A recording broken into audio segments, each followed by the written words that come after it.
Langkah paling jauh Inggris deh. Ya, Semifinal gue sih. aku Semifinal. perempat final sih. Perempat final. Oke. Kita tunggu. Jagoan lu siapa emang Tam? Belanda.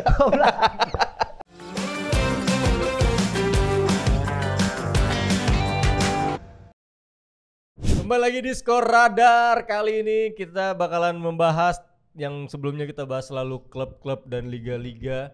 Tapi kali ini kita akan bahas tentang negara-negara karena kita menuju Piala Eropa 2024. Kita akan bahas bersama Oki Hermandilaga dan juga Pratama Bukan Arhan. Selalu ya. Gimana nih? Ini gaungnya mungkin karena jaraknya Euro, Pildun dan Euro lagi tuh deket banget ya di beberapa tahun terakhir ya kan. Euro 2020 di 2021. Habis itu 2022 ada Piala Dunia. 2023 kosong, 2024 udah Euro lagi gitu. Berarti kan jaraknya deket lah. Hype-nya jadi menurut lu Euro kali ini terlalu adem ayem atau emang Kayaknya setiap emang kejuaraan penggemar antar bola negara ya. iya, Setiap kejuaraan antar negara kan emang hype-nya selalu belakangan ya naik belakangan ya. setelah Liga Champions selesai lah, baru semuanya naik lagi karena memang nggak tahu kenapa. Yang gue rasain kayak gitu ya, yang secara pribadi juga.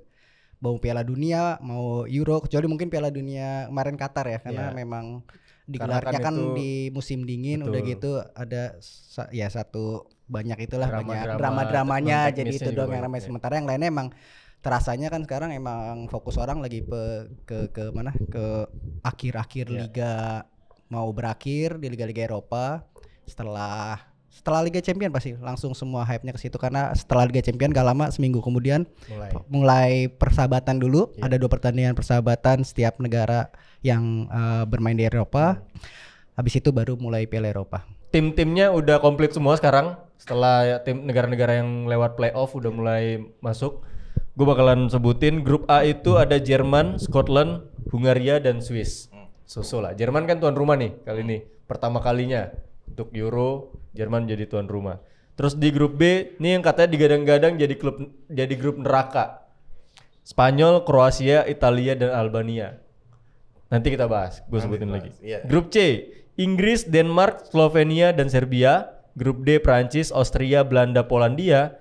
Grup E, Belgia, Slovakia, Romania, Ukraina. Grup F, Portugal, Turki, Ceko, Georgia. Kalau menurut gue justru grup neraka tuh grup D ya. Ada Prancis, Austria, Belanda dan juga Poland. Kalau grup B, grup neraka dari history. Maksudnya dari nama doang gitu. Spanyol, Kroasia, Italia. Kan sekarang kondisinya khususnya di jelang Euro ini bukan negara-negara yang powerful lah sekarang skuadnya gitu. Walaupun Italia terakhir juara di 2020, 2021, tapi kondisinya jauh banget beda sama yang sekarang gitu. Menurut lu dari berapa grup nih? 1 2 3 4 5 6. 6 grup yang menurut lo akan menjadi grup neraka atau grup yang paling sulit yang mana Ki? Aku gue lagi. Tama Iya, belum? Tama Dong. Tama. Ya, kalau melihat grup ya. Ya benar tadi kata Mas Wazar, grup D Jangan bisa panggil Mas dong. bung. Jangan kelihatan banget. Oh iya. Ya kan saya di sini paling muda kan. Ya apa yang bisa dibilang grup neraka ya grup D emang. Polandia, Belanda, Austria sama Perancis, karena ya memang Belanda kali ini sedang diisi dengan pemain-pemain yang ada rising star-nya, terus ada yang pengalamannya juga ada. Terus habis itu Perancis juga memang setiap tahun nggak bisa dikesampingkan gitu. Sedangkan Polandia juga memang ada beberapa pemain yang memang konsisten juga. Kalau Polandia nih lolos lewat jalur playoff ya. Playoff. Ya. Kalahin Wales. Wallace. Ya Wales masanya udah berakhir lah ya. Iya. Nah kalau menurut lu Ki, dari 6 grup ini yang menurut lu Grup terberat lah. terberat grup E. Grup E, Belgia, Slovakia, Rumania, Ukraina. Berat siapa tuh yang lolos gue nggak tahu Iya, tuh. karena Iya, semua karena nggak tahu tuh siapa yang gue bakal sih lolos yakin kan. Mudryk sih jadi top skor Euro sih Mudryk. Belgia pun kan saat ini kondisinya masih apa ya? udah memasuki era dari generasi emasnya. Generasi emas tanpa Iya, piala. Tanpa piala. Sementara di Slovakia kita tahu masih ada Marek Hamsik nggak sih? Udah nggak ada ya? Tahu gue. Udah nggak main ya kayaknya. Dan Iya, terusnya Rumania. Rumania Rumania lagi. yang gue inget adalah jersey tambah-tambahannya dia. Itu yang gue inget dari Rumania 94 gue masih nonton sih, ada Florin Raducioiu di situ tuh. Nah, Rumania ini saat ini lagi naik daun, terutama 2023 kan nggak pernah terkalahkan dia di berbagai kompetisi termasuk persahabatan. Jadi kayaknya Rumania bisa jadi underdog. Enggak, buat kuda hitam lah. Kalau underdog itu gua kasih tahu. Kalau underdog itu adalah Yunani juara itu underdog. Oh iya, iya, Denmark betul. juara 92 itu underdog. betul. Tapi kalau Yang kuda hitam, membuktikan ya. kalau kuda hitam itu Belum yang bisa. mengejutkan. Wales di 2016 Betul. kuda hitam. Bisa jadi kuda hitam Rumania. Habis itu ada Ukraina, kita tahu ada Mudryk, Shevchenko, Rebrov. Udah gak ada. Mudryk sama penyerangnya Girona tuh si Artem itu. Dovik ya. Iya, Jadi itu yang mungkin bayar. bisa menjadi kuda hitam juga. Ya grup E yang grup yang sulit untuk diprediksi, sementara grup B Spanyol kayaknya masih akan lolos ditemani oleh ya Italia, Kroasia sih. Kan masalahnya kan Euro ini ada 4 runner up terbaik yang peringkat 3 ya. Jadi kesempatan buat mereka lolos sih cukup besar sih. Ya, Albania ya harus hati-hati aja emang di grup B ini. Sementara yang di grup D, Austria juga katanya lagi bagus. Polandia kan lagi menurun. Lewandowski juga mulai menurun saat ini. Jadi gue pikir ya grup E yang paling susah diterka. Bukan berarti neraka ya, susah diterka siapa yang akan lolos sih. Ya, kalau Perancis, Austria, Belanda, Poland ya mungkin udah gampang ketebak. Iya. Ya, lebih Perancis, Belanda. Yang Belanda sekarang lagi di beberapa friendly match terakhir pun juga kita ngelihat perubahan besar lah terjadi di Belanda gitu. Kalau Perancis ya tidak terlalu banyak perubahan, tapi kayak kita bilang tadi mental Perancis tidak mental, mereka levelnya udah level mental yang udah langganan final gitu. Apalagi untuk turnamen-turnamen kayak gini dengan Didier Deschamps-nya itu. Dan pemainnya kan tersebar di berbagai Betul. liga top kan. Jadi ya itu tadi mentalnya nggak bisa dikesampingkan gitu. Walaupun pemainnya mungkin kualitasnya beda dengan yang juara Piala Dunia terus yang masuk final Piala Dunia 2022 kemarin. Tapi ya nggak bisa dikesampingkan gitu. Betul. Nah, tapi yang menarik yang pengen banget gue bahas itu adalah Inggris. Tuah Inggris di setiap turnamen-turnamen bergengsi gitu, Euro ataupun Piala Dunia gitu kan. Mereka apalagi di eranya Gareth Southgate ini udah football is coming home udah 3/3 nih. Ya kan, udah dari setiap dia itu football is coming home, tapi taruhnya nggak coming gitu. Apalagi ya emang bisa dibilang ekspektasi fans Inggris ketika Gareth Southgate menukangi Inggris itu ekspektasinya rendah. Karena kan kita tahu level kepelatihannya Southgate ya bukan grade A gitu, bukan di level atas gitu. Jadi ketika dia yang ditunjuk jadi pelatih Inggris, ekspektasi fans tidak terlalu tinggi. Tapi dia justru anomalinya di bawah Southgate, semifinal Piala Dunia, terus juga final Euro 2020. Itulah yang membuat fans Inggris sekarang mempunyai ekspektasi gitu. Wah, bisa nih kayak di bawah Southgate nih, kayak Southgate yang tepat nih buat membawa piala itu ke Inggris gitu. Nah, menurut lu Ki, apakah kan kalau oke lah kita ngomongin squad Inggris itu isinya pemain-pemain bintang khususnya musim ini. Banyak banget pemain-pemain yang lagi on fire di klub. Jude Bellingham, Phil Foden, terus juga ada Harry Kane, terus juga ada Kobbie Mainoo lah. Kalau emang nanti di Euro dibawa juga ya, kan terakhir dia dapat panggilan pertama tuh, Kobbie Mainoo gitu. Declan Rice. Ibaratnya nama-nama yang lagi on fire di klubnya masing-masing. Nah, untuk di Euro 2024 ini apakah dengan skuad yang menjanjikan ini akhirnya football is coming to England? Iya, bagi gue tetap Inggris seperti Inggris pada umumnya itu cuman di atas kertas doang. Ya, kenapa? Karena memang Liga Inggris sendiri, Premier League sendiri kan memang liga dengan marketing paling bagus kan. Jumlah penontonnya aja hampir ratusan kali lipat dibandingkan La Liga. Jadi yang bilang bahwa Inggris itu bagus ya hanya sebatas nama doang sih, nama besar. Untuk ukuran pemainnya pun kalau misalkan boleh diadu ya misalkan Declan Rice bagus di Arsenal, tapi kalau apakah dia bisa sebagus Toni Kroos dalam waktu masih jayanya ya. Dia sebagus Toni Kroos kah waktu masih di Real Madrid, ataukah dia sehebat Modric waktu masih membawa Kroasia ke final? Dalam artian hanya sebagus sebatas nama doang sih. Jadi pemain Inggris yang gua anggap benar-benar bagus siapa ya? Bahkan gua nggak kepikiran. Enggak. Kobe Mainu mulu. Harry Kane aja gua nggak ngelihat bahwa dia termasuk pemain bagus. Karena apa? Karena dia di Tottenham pun dia nggak bisa mengasih gelar apa-apa, dalam artian dia nggak bisa ngangkat Tapi tim. kan ini turnamen Ki. Jadi Iya. sosok pemain-pemain yang punya insting killer goal yang tinggi itu yang bisa membuat kemungkinan menang sebuah tim itu gede kan. Jadi Betul. sosok Harry Kane juga Iya. pengaruh besar. Iya, Harry Kane memang terbukti ya kalau setiap turnamen Iya. bisa mencetak banyak gol kan. Cuman dalam artian gini loh, setiap negara pun punya, dalam artian Euro itu setiap negara itu pasti membawa para pemain terbaiknya gitu. Iya.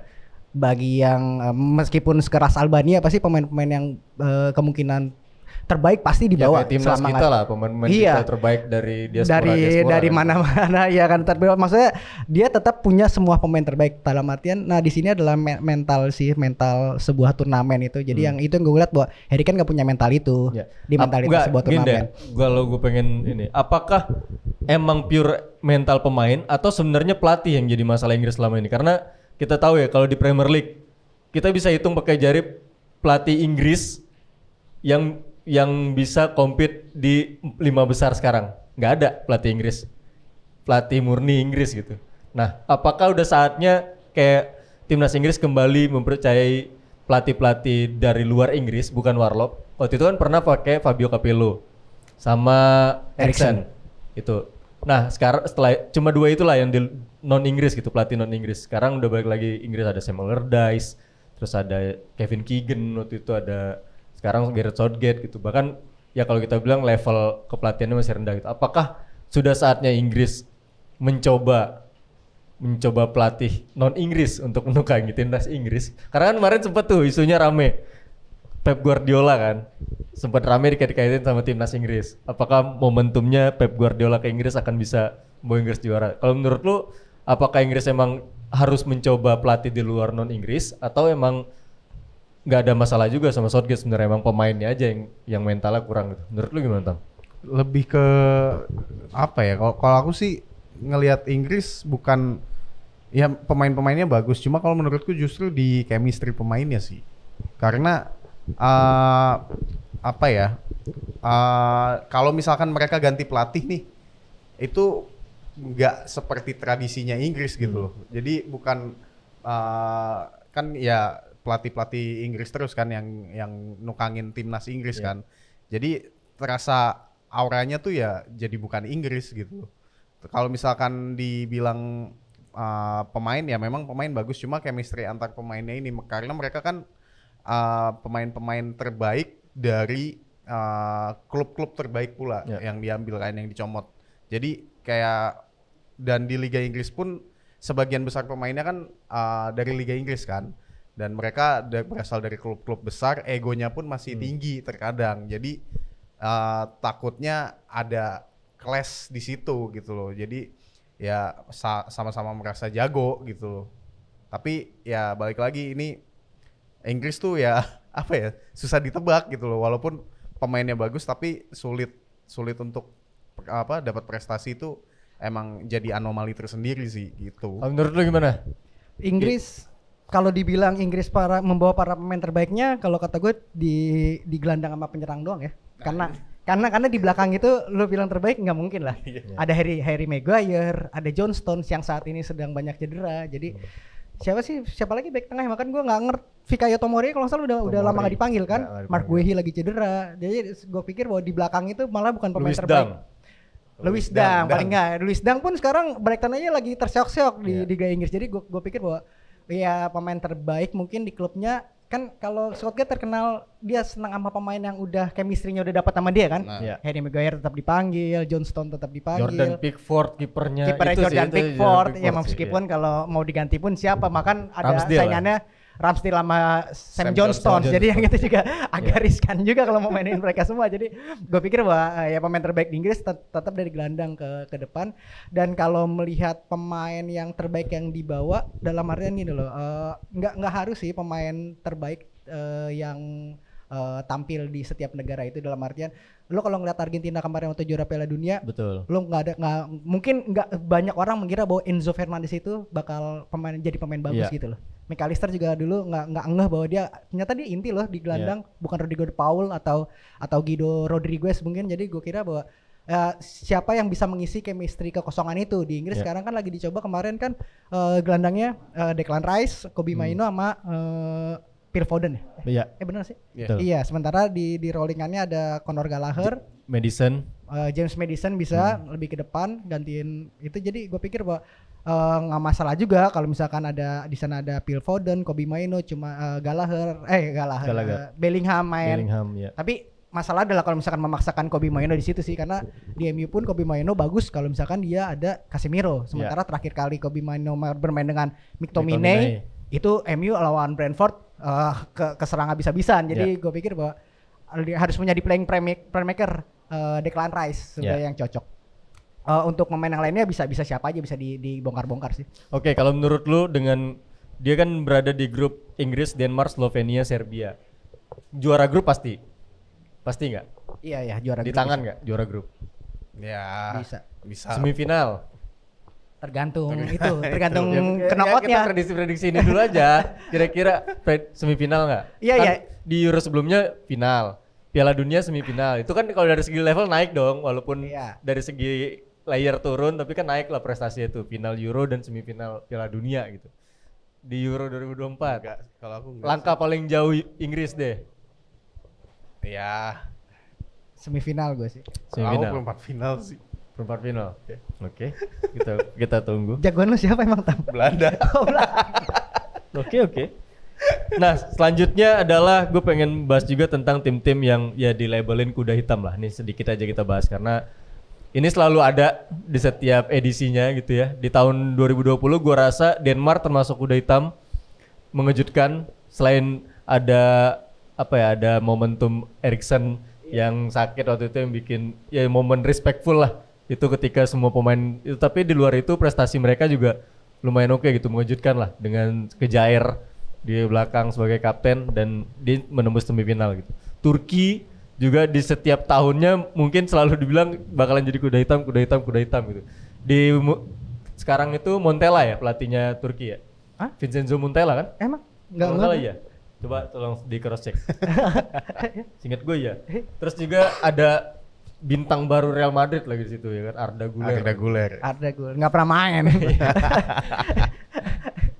Nah, beberapa negara, Georgia juga kan mengejutkan lolos pertama kali ke Euro gitu dengan Kvaratskhelia-nya. Iya kan? Menurut kalian dari beberapa tim-tim ini siapa yang menurut lu masuk ke label kuda hitam gitu? Serbia. Iya. Apa yang lu lihat dari Serbia? Karena udah lama nggak lolos. Nggak, dia terakhir kali lolos kan 2000 ya, sama kayak Slovakia. Selain Georgia yang nggak pernah lolos, baru pertama kali lolos saat ini. Jadi gue pikir Serbia punya kemampuan buat jadi kuda hitam. Karena di sana punya banyak pengalaman. Belakangnya ada kiper, ada Pejovic kalau nggak salah ya. Pejovic ya. Iya benar, Vincenzo Montella. Pelatihnya juga pelatih legendaris, bekas pemain legendaris dia, Dragan Stojkovic. Di gelandangnya masih ada Dusan Tosic. Dusan Tosic siapa sih?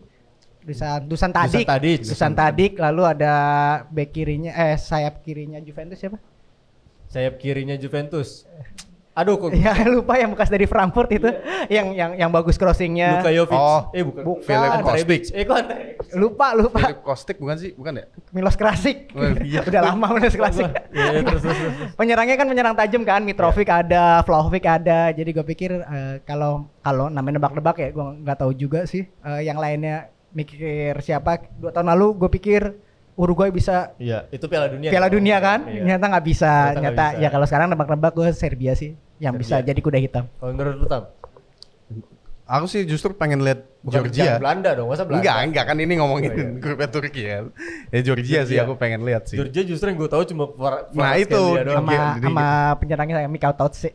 Penyerangnya Ajax. Iya. Nah, maksudku pengen ngelihat sih seberapa kuat satu pemain bisa ngerubah gaya permainan satu tim tuh seperti apa gitu. Ya kayak Piala Dunia kemarin tuh Maroko ya. Ya. Itu Maroko tuh itu kuda lumayan hitam gila banget. sih itu. Nah, itu itu. gila. Malah Standing banyak yang buat- berharap dia juara ya. Iya. Udah lah juara aja lah Maroko Juara lah.